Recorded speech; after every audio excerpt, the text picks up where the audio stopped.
구약의 선지자 가운데 성경을 기록하진 않았지만 가장 위대한 일을 했던 사람, 가장 위대한 일을 했던 사람.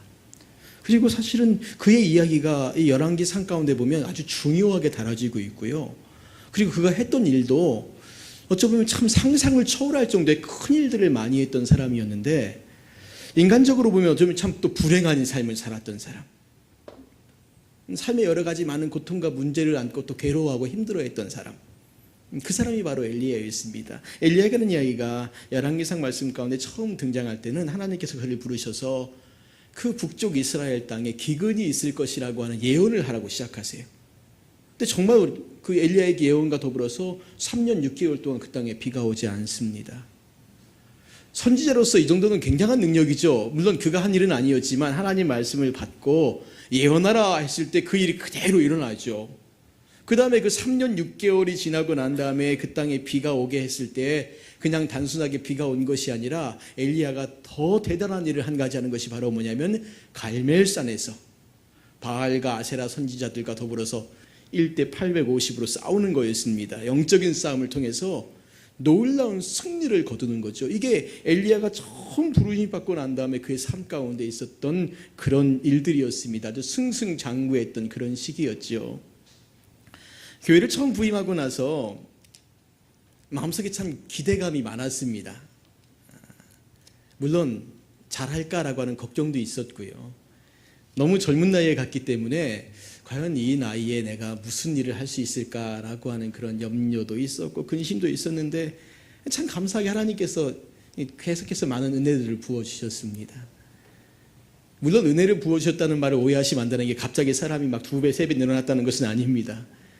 가끔 오랜만에 보는 그 목회자들 보시면 뭐 저도 마찬가지고 백 목사님이나 우리 하현철 목사님이나 이렇게 보면 교회가 잘 부흥하고 있냐고 이렇게 물어보지 마십시오. 그럼 굉장히 부담됩니다. 이렇게 손을 꼭 잡으시고 교인들은 많이 늘었죠? 이렇게 물어보시면 많이 늘었다고 말해야 되나 아니면 그대로라고 말해야 되나 이게 굉장히 고민돼요, 사실은요. 왜냐하면 많이 안 늘었습니다. 거의 현상 유지하고 있습니다. 그래서 보통 이제 만나면 그런 말 하죠. 잘 버티고 있습니다. 그런데 초기에는 참 하나님 은혜를 많이 부어주셨어요. 그래서 사람들도 많이 좀 늘어나고 또 뭔가 열심히 해봐야 되겠다라고 하는 그 설레는 마음, 그 기쁨들, 물론 힘들었죠. 긴장도 되고 어려웠지만 그런 마음들이 있었습니다. 마치 엘리야가 하나님의 처음 부름을 받고 비가 오지 않을 거라 가뭄을 예언하고 다시 마지막 때 비가 오는 것을 얘기하면서 그가 갈멜산에서 그 놀라운 승리를 거두었던 마치 그런 시기하고 저는 비슷하다고 봤어요. 여러분, 우리 인생 가운데 그런 시기가 있지 않습니까? 하나님 만나고 난 다음에 내 안에서 막 기쁨이 넘치면서 뭔가 잘 되어져 갈 것 같은 그 느낌들, 그리고 실제적으로 잘 되어지고 아무 문제 없이 이것저것 정말 잘 풀려나가는 그런 일들이 우리 인생 가운데 분명히 있습니다. 인생이 거기서 끝났으면 얼마나 좋겠습니까? 여러분, 열왕기상 말씀을 읽으시면서 엘리야가 갈멜산에서 그렇게 큰 승리를 거두고 딱 죽었으면 굉장히 좋았을 거예요. 그런데 엘리야 인생이 거기서 끝나지 않습니다. 그 큰 승리를 거두고 난 다음에 엘리야의 삶 가운데 찾아왔던 것이 뭐냐면 큰 상실감이었어요. 2가지였는데, 첫 번째는 그렇게 바알과 아세라 선지자를 한 850명을 죽이고 나면 뭔가 그 북쪽 이스라엘이 회개하고 변화가 일어날 것이라고 기대했는데 하나의 변화도 일어나지 않았어요. 오히려 그 모든 것의 중심에 있었던 이세벨이 기세가 더 등등해졌습니다. 그리고 엘리야 죽이겠다고, 내가 엘리야 죽이고 말겠다고. 여러분, 무엇인가 하나님께서 일하시고 난 다음에 그 다음에 우리의 인생 가운데 찾아오는 상실감은 차라리 그냥 어렵고 힘들 때 찾아오는 상실감보다 더 클 때가 있습니다. 잘 되어졌는데, 분명히 잘 되어졌는데, 잘 되어져서 뭔가 큰 변화가, 놀라운 변화가 일어날 것 같았는데, 그랬는데 안 돼요. 기대했던 것만큼 안 되고 오히려 더 막 밑으로 가라앉는 그 느낌들. 이때 찾아오는 게 뭐냐면 좌절이고 낭망입니다. 엘리야가요 도망갑니다. 이세벨의 그 말을 듣고 난 다음에 엘리야가 도망가는데 어디로 도망가냐면 부엘세바라는 곳까지 도망을 가요. 여러분 이스라엘 지도를 보시면 부엘세바가 어디냐면 이스라엘 지도의 맨 남쪽에 있는 땅이 바로 이 부엘세바입니다. 지금도 똑같아요. 사실 이 남과 북이 갈라진 다음에 북쪽 이스라엘, 특별히 갈멜산은요 예루살렘보다 더 위쪽에 있습니다. 그런데 이 엘리야가요 자기 나라 국경을 넘어서 남쪽 유다에 온 것도 많이 도망간 거지요. 그것도 제일 아래까지 도망갔으니까. 근데 거기서 멈추지 않고요, 그가 어디까지 가냐면 광야로 또 들어가요. 부엘세바를 벗어나서 광야길로 또 들어가요. 그리고 한참을 갑니다. 그리고 가서 나 이제 죽었으면 좋겠다. 하나님 이제 조카오니 내 생명을 거두고 가소서. 이제 조카오니.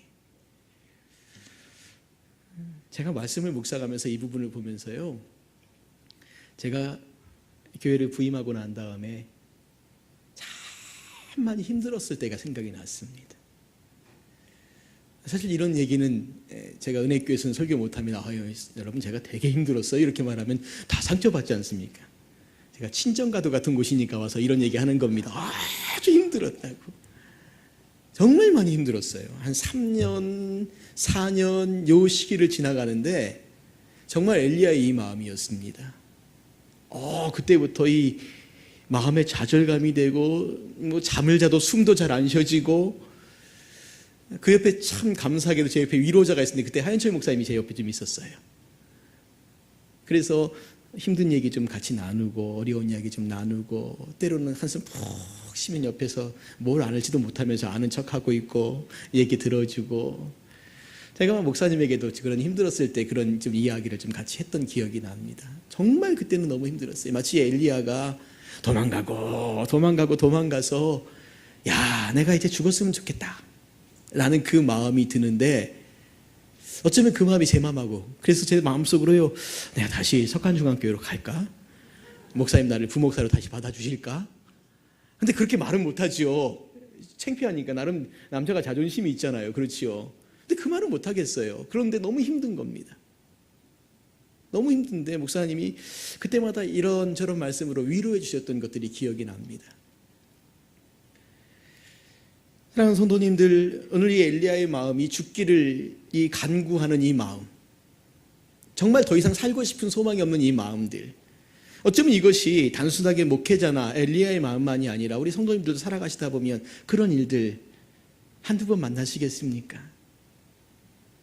정말 나는 나름대로 최선을 다해서 열심히 섬기고 열심히 살았는데, 그런데 내 인생 가운데 찾아오는 것은 내가 수고한 것만큼의 대가가 아닐 때, 아니면 오히려 수고했는데 더 손해보고 더 어려움 겪을 때, 그럴 때 이 겪는 좌절감들이 분명히 있다는 거지요. 저는 없어요. 그런 분들이 있으면 나중에 저에게 와서 꼭 그 비결을 말씀해 주시기 바랍니다. 다 있으세요. 그런 어려움들이 있고 힘든 점들이 있습니다. 엘리야도 그랬어요. 그 대단하고 놀라운 선지자도 그렇게 그 일들을 겪었어요. 예수님 변화산에 올라갔을 때 만난 사람이 누굽니까? 모세를 만나고 엘리야를 만났잖아요. 모세는 율법의 대표자이고 엘리야는 선지자들의 대표자 아닙니까? 그만큼 엘리야는 구약 전체 선지자들의 대표성을 띠고 있는 사람입니다. 그런데 이 사람이요, 그의 인생 가운데 이런 일들을 겪었어요. 좌절하고 낭망하고, 난 죽었으면 좋겠다라고 죽음을 간구하고. 그런데 하나님께서 엘리야를 그냥 두지 않으셨다는 겁니다. 오늘 읽었던 본문 말씀해 보시면 하나님의 위로가 세 가지로 오는데, 첫 번째는 하나님께서 만나주셨어요. 세미한 음성 가운데, 작은 미품 가운데 만나주셨어요. 사람이 살면서 위로받을 때 그 위로가 누구에서 오나 생각해 봤더니요, 역시 우리 믿는 사람들은 다른 데 없더라고요. 하나님 앞에 무릎 꿇을 때 그 위로가 와요. 불같은 성령님이 임하시지 않아도 괜찮습니다. 그저 그 기도하고 무릎 꿇을 때 하나님 눈에 눈물을 흘리게 하시고, 작은 음성으로 위로해 주시고, 말씀을 읽으면서 위로해 주시고, 엘리야를 위로하시는데 그렇게 위로하세요. 지치고 상한 심정으로 살아가는 이 엘리야를 그렇게 위로하십니다. 그렇게 위로하세요. 두 번째는 거기서 끝나면 안 되지 않습니까? 이 엘리야에게 사명을 주세요. 그 사명이 뭐냐면 사람을 세우는 일이었습니다. 이 가운데 엘리야가 집중해서 했던 일이 바로 뭐냐면 엘리사, 자기 후계자를 세우는 일이었습니다. 아, 내 인생 다 끝났구나, 이제 더 이상 일하고 싶지 않아요 라고 말하니까 아니다, 너 아직 할 일 남아있다. 그런데 그 할 일이 이전에 바알과 아세라 신자와 싸우는 그런 일들이 아니라 너 다음에 뒤를 이어서 일할 사람들을 세우라고. 그거 세우라고. 그리고 마지막 세 번째가 무엇이냐면 엘리야에게요, 우리가 읽었던 마지막 절 말씀 18절 말씀에 보니까 그러나 내가 이스라엘 가운데서 7,000명을 남기리니 다 바알에게 무릎을 꿇지 아니하고 다 바알에게 입맞추지 아니한 자니라. 그렇게 말씀하고 있습니다. 어떤 위로냐면요, 엘리야가 죽기를 간구할 때 하나님께 이렇게 말해요. 하나님, 다 죽고 나만 남았습니다. 다 죽고 나만 남았습니다. 엘리야는요, 북쪽 이스라엘 가운데 자기밖에 없다고 생각했어요. 하나님을 믿고 하나님을 위해서 일하고 충성을 다하는 그 사람이 자기밖에 없다라고 생각을 했습니다. 근데 하나님께서 그렇지 않다고 말씀하셨어요. 너 말고도 7,000명이 남았다. 물론 이 숫자가 7,000명이라는 숫자가 정말 숫자적으로 7,000명인지 아니면 우리가 성경에 나오는 숫자들을 여러 가지로 해석할 때 7이 완전수니까 정말 많은 충만한 숫자의 사람이 남아있다고 말씀하신 건지 정확하게 어떤 건지 모르겠습니다. 그러나 어찌됐든 간에 엘리야, 너 혼자만은 아니라고 말씀해 주고 있는 겁니다. 너 혼자만은 아니다. 목회를 하면서 느끼는 가장 큰 외로움이 그것이었습니다. 아무도 내 편은 없는 것 같은, 아무도 내 편은 없는 것 같은, 누구도 나를 위해 기도해 주지 않는 것 같은. 그게 뭐 목회자만이 아니라 사람 살면서 그런 거죠. 그런데 제가 가끔 받는 위로가 뭐였냐면 결혼식 때나 어떤 잔치나 어떤 일이 있을 때 교회를 와요. 아니면 어떤 결혼식장에 갑니다. 그러면 우리 권사님이 손을 꽉 잡고 저에게 해주신 말씀이 있었습니다. 요즘도 제가 새벽마다 기도하고 있습니다. 그러시더라고요. 나는 잊어버리고 있는데 사실은요. 제가 굉장히 죄송한 얘기지만 잊어버리고 있거든요. 기억을 못해요. 사실은요. 기억을 못하는 게 아니라 관심을 기울일 만한, 기도할 만한 그 마음의 여유가 없는데 제 손을 꼭 잡고 저는 한 번도 기도 못 해줬는데 그 권사님이 저에게요, 그런 말씀하세요. 지금도 새벽마다 기억하고 있다고. 하나님께서 남겨주신 7,000명이 있구나. 7,000명이 있구나. 아무도 없다라고 말씀하시는, 생각하고 있는데 아무도 없는 게 아니라 너희 주위에, 네 옆에 너와 같은 마음을 가지고 너를 위해 기도한 사람이 있다라고. 기도한 사람이 있다라고. 그것들을 말씀해 주고 있습니다. 여러분, 엘리야가 위 위로를 받고 어떡한 줄 아세요? 일어났습니다. 달려갑니다. 그리고 남은 사명 다 이루려고 최선을 다하고 있습니다. 여러분, 엘리야를 보십시오. 엘리야가 아합을 완전히 무너뜨렸습니까? 아니죠. 아합이 여전히 살아남아 있었어요. 계속 살아남아 있었어요. 엘리사 때까지 살아남아 있어요. 이미 엘리야는 떠나고 없음에도 이 아합은 남아 있습니다. 바알 종교가 완전히 없어졌습니까? 그것도 아니잖아요. 엘리야가 북이스라엘에 부흥케 만들었습니까? 그것도 아니잖아요. 엘리야가 기껏해서 그의 인생 가운데 하면서 남긴 일이 뭐냐면은 그의 뒤를 이어서 사역을 할 엘리사 한 사람만 딱 남겨두었다는 겁니다. 남겨두었다는 겁니다. 여러분, 이 말씀이 무슨 의미가 있는 줄 아세요? 우리가 살아가면서 하나님 앞에서 정말 우리는 많은 꿈들을 꾸고 내가 무엇인가 남겨야 되겠다, 해야 되겠다라는 그런 대단한 결단들하고 살지만 사실은 하나님께서는 그저 너는 내 인생 가운데 주어진 일에만 충성을 다하고 최선을 다해라, 그 말씀하실 때가 훨씬 더 많다는 겁니다. 교회를 사역하면서 소인들을 섬기고 교회를 섬기면서요, 늘 그런 마음이 들 때가 있습니다. 하나님, 저는 언제쯤 이게 더 큰 교회를 섬기죠? 언제 우리 교인들은 좀 더 많아지죠? 언제 좀 더 이 많은 일들을 감당하고 해나갈 수 있죠? 그런데 모르겠습니다.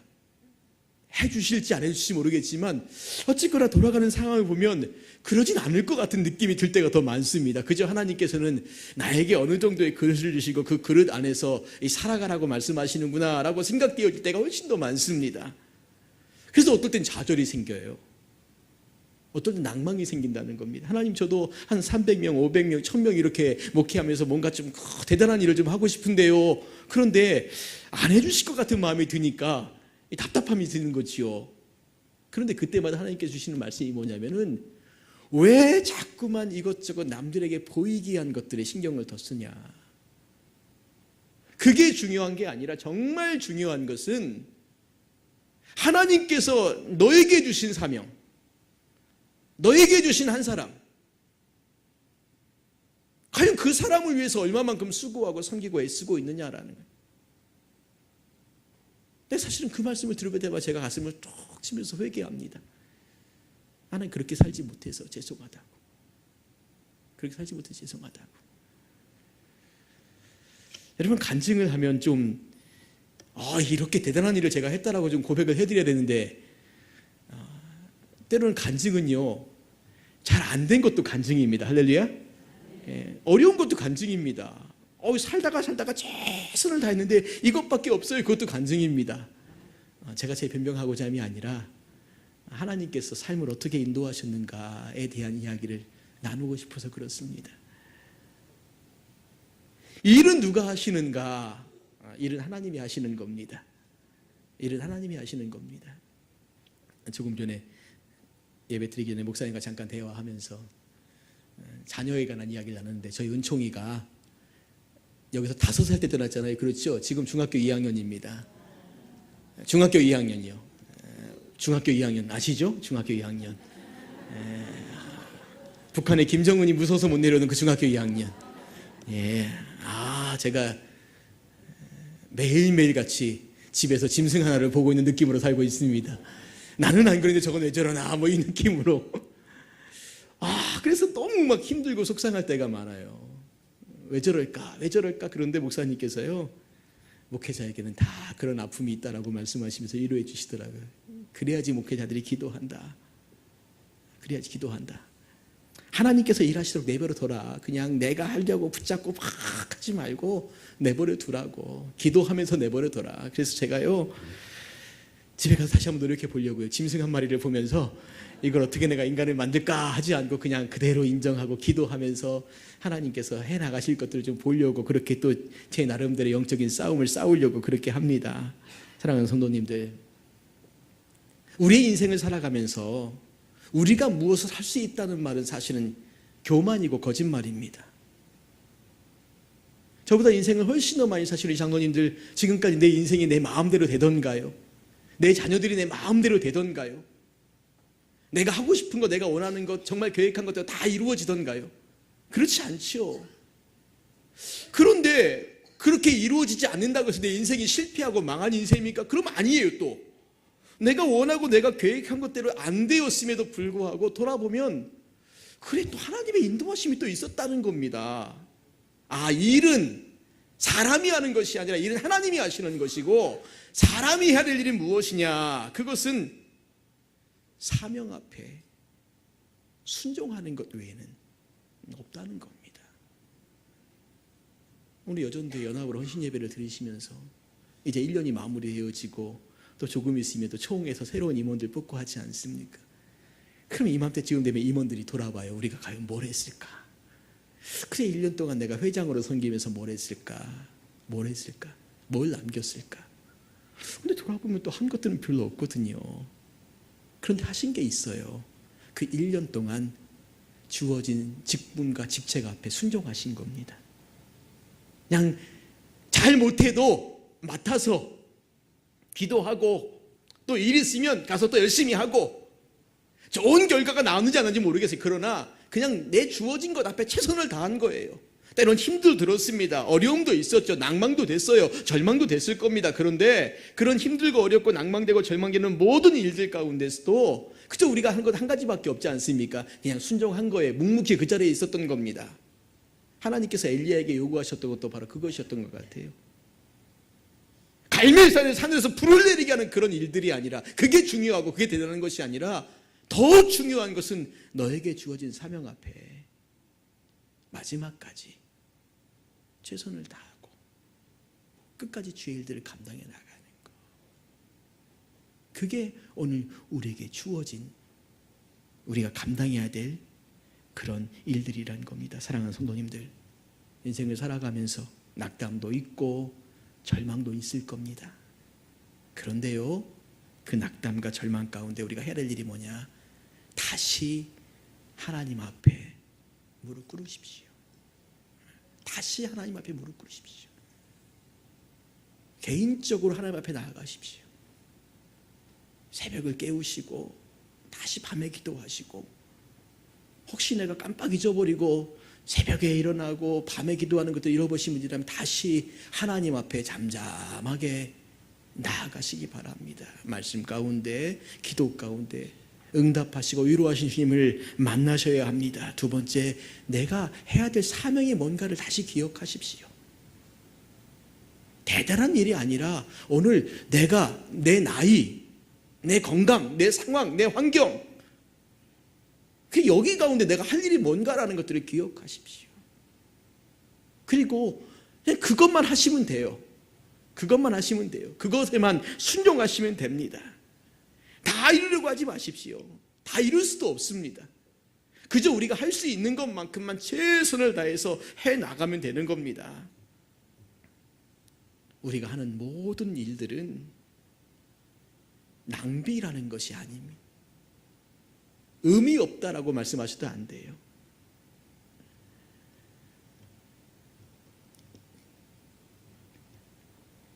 (1950년대에) 남미 쪽에 있는 니카라과에 있는 아우카 족속에 대한 선교를 했던 이 짐 엘리엇이라고 하는 선교사님이 있습니다. 이분은 1927년도에 태어나서요, 아주 정말 공부 잘하고 똑똑한 명문 휘튼 대학을 졸업한, 그래서 많은 사람들은 이 사람이 이 탁월한 영적인 은사가 있기 때문에 정말 교회를 개척해서 대단한 목회를 할 것이다 라고 기대했는데요, 이분은 하나님의 뜻을 구하면서 한 일이 뭐냐면 남미에 있는 한 부족을 향해서 마음을 품기 시작했습니다. 그리고 그것을 위해 기도했어요. 그의 나이 27살인가 그 남미 부족에게 들어갔습니다. 물론 그의 아내와 그의 동역자들과 같이 들어갔는데, 거기 들어가서요, 그들이 과연 선교를 했는가, 복음을 전했는가 한마디도 못했습니다. 그들이 아우카 마을을 발견하고 난 다음에 이제 우리가 저 마을에 가자 하고 조그마한 소형 비행기를 타고 해변에서 딱 내렸는데요, 내린 다음에는 아무 소식이 없었다고 해요. 그래서 그 다음에 한 닷새 정도 지난 다음에 선교본부에서 이 사람들이 어떻게 됐는가 하고 좀 돌아보려고 다시 비행기를 띄웠는데요, 발견한 것은 뭐냐면 비참하게 죽어버린 이 5명의 시체였습니다. 27살 정도 된 20대의 젊은, 아주 촉망많은 젊은이들이 이곳에 가서요, 아우카 부족에 들어가고 난 다음에 닷새 만에 발견된 것은 창에 찔리고 칼에 찔려서 죽었던 이 비참한. 근데 한 가지 정말 이상한 점이 있었는 게 뭐냐면요, 그들의 주머니에는 권총이 들어있었는데 이들이 그 권총을 발사한 흔적이 없더라는 겁니다. 그냥 그들이 와서 창으로 찌르고 죽일 때 담담하게 그 죽음을 그냥 그대로 겪었던. 그래서 미국의 라이프지와 타임지가 이 사실을 보도하면서 얼마나 분노했는지, 특히 이 라이프지에서 이 사건을 한 10페이지다라는 기사로 보도하면서요, 마지막에 이런 이야기를 했습니다. 이 유능한 젊은이들이 죽은 것이, 얼마나 불필요한 낭비인가. 얼마나 불필요한 낭비인가. 이 장래가 촉망되는 젊은이들이 도대체 무엇 때문에 멀리 남미까지 가서 제대로 일도 못하고 이런 개죽음을 당해야 되는가. 바로 그런 것이었어요. 이게 얼마나 불필요한 낭비인가. 한 기자가 이 짐 엘리엇의 아내인 엘리자벳에게 찾아와서 인터뷰를 하면서 또다시 같은 말을 했어요. 이게 얼마나 큰 낭비입니까? 라고 말했어요. 그때 엘리자벳 엘리엇이 뭐라고 말했냐면 이렇게 말했다고 합니다. 낭비라니요, 왜 그런 말씀을 하십니까? 나의 남편은 어렸을 때부터 이 순간을 위해 준비했던 사람입니다. 내 남편은 이제야 그 꿈을 이룬 것뿐입니다. 이후로 다시는 내 남편의 죽음을 낭비라고 말하지 마십시오. 여러분 27살에 복음 한마디 전하고 못하고 죽었으면 낭비일까요? 낭비가 아닐까요? 고민되시죠? 고민되시죠? 뭐 이런 예가 별로 안 좋지만 우리 전성규 선교사님이 파송됐는데 1년 만에 사역을 못하고 돌아왔어요. 몸이 많이 상해 돌아왔습니다. 그럼 어떤 마음이 들까요? 우리가 허튼 짓 했나? 이런 생각 드시지 않겠습니까? 그런데 사랑하는 성도님들, 주님을 위한 일에는 낭비가 없습니다. 무엇이 낭비냐면 우리가 우리를 위해 무엇인가 해보려고 발버둥 치는 것이 나중에 보면 낭비예요. 나를 위해서 무엇인가를 막 쌓아놓은 것들이 낭비예요. 우리는 모아두면 이익이라고 말하고 나를 위해 쌓아두면 뭔가 그것이 나에게 유익이 될 것이라고 말하지만 나의 유익을 위해 일하고 나의 이익을 위해 일하고 나를 위해 쌓아둔 것이 나중에 더 많은 시간들을 지나고 보면 오히려 그것이 낭비예요. 주님을 위한 일에는 낭비가 없습니다. 설령 우리가 원하는 혹은 사람들이 원하는 어떤 결과물들을 거두지 못할 수도 있습니다. 사람들이 보기엔 좀 미련해서 왜 저렇게 사나, 저렇게 살지 말지, 분명히 그런 모습이 생길 수도 있습니다. 그런데 주님이 보시기에는 낭비가 아닙니다. 내가 살아오면서 지금까지 무엇했나. 인생의 연륜이 쌓여갈수록 그 답답한 마음 드시는 분들이 계시다면 참 이 부족한 종이 드리는 말씀을 통해서 위로받으시기 바랍니다. 주님을 위해 살아가는 일에는 낭비가 없습니다. 할렐루야. 네, 주님을 위해 살아가는 일은 낭비가 없어요. 주님을 위해 충성을 다하는 삶에는 낭비가 없어요. 설령 결과물이 없더라도, 눈에 보이는 것이 없다 하더라도요. 하나님께서 엘리야를 위로하실 때 7,000명 남겨두셨다고 했잖아요.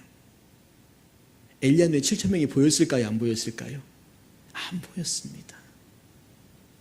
어떤 교수님이 그렇게 설교하실 때 제가 참 재밌게 들었는데, 엘리야가 7,000명이 남아있다라는 이 말을 듣고 난 다음에 가서 바알에게 무릎을 꿇지 않은 7,000명들의 모임이라는 조직을 절대 결성하지 않았다고 하더라고요.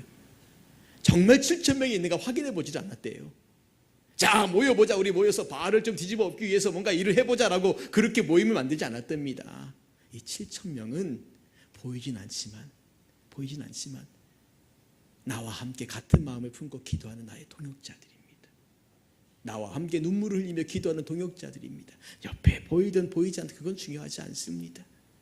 내가 주님을 위해 오늘 최선을 다하고 살고 있다면 그 7,000명도 어디에선가 주님을 위해 최선을 다하고 살고 있는 그 사람들입니다. 여러분, 나 혼자 주님을 위해 살아간다라고 말할 때 답답해하지 마십시오.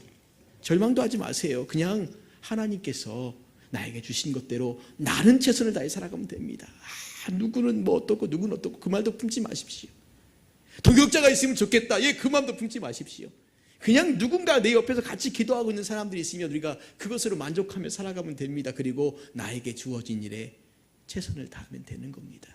오늘 우리에게 살아가는 삶은 믿음으로 살아가는 거예요. 하나님 바라보는 겁니다. 여러분, 믿음이란 단어가 어렵지 않습니다. 우리 시선을 바꾸면 돼요. 눈을 바꾸면 됩니다. 나를 바라보고 환경 바라보고 사람 바라보고 주변 여건 바라보는 눈에서 그 눈만 살짝 바꿔주시면 돼요. 그냥 하나님을 향해서. 물론 너무 어렵고 힘든 거겠죠. 제일 어렵습니다. 그러나 그게 믿음으로 살아가는 겁니다. 사랑하는 석관중앙교회 성도님들, 주님의 이름으로 다시 한번 부탁을 드립니다. 지금까지 그러하셨던 것처럼 주님을 위해 사십시오. 할렐루야. 네, 주님을 위해 사십시오. 낭비되는 거 하나도 없습니다. 하나도 없어요. 그냥 최선을 다해 사시면 하나님 앞에 섰을 때 하나님 딱 한 말씀 해주실 거예요. 잘했다. 하나님 우리에게 뭘 남겨주시냐 물어보지 않으실 거예요. 야, 너는 이렇게 큰 목했으니까 잘했다고 말씀하지 않고, 너는 이렇게 많은 일을 했으니까 잘했다고 말씀하지 않으세요. 우리에게 주어진 대로 내가 최선을 다하면 잘했다. 이 말씀 붙잡고 살아갈 수 있는 귀한 은혜가 있기를 바랍니다. 우리 같이 찬양 한 곡 같이 부르시고요, 기도할 수 있는 시간을 갖겠습니다. 세상 흔들리고 사람들은 변하여도 나는 주를 섬기리, 오직 믿음으로라는 제목인데 우리 같이 찬양을 드리고 결단하는 기도를 한번 하도록 하겠습니다.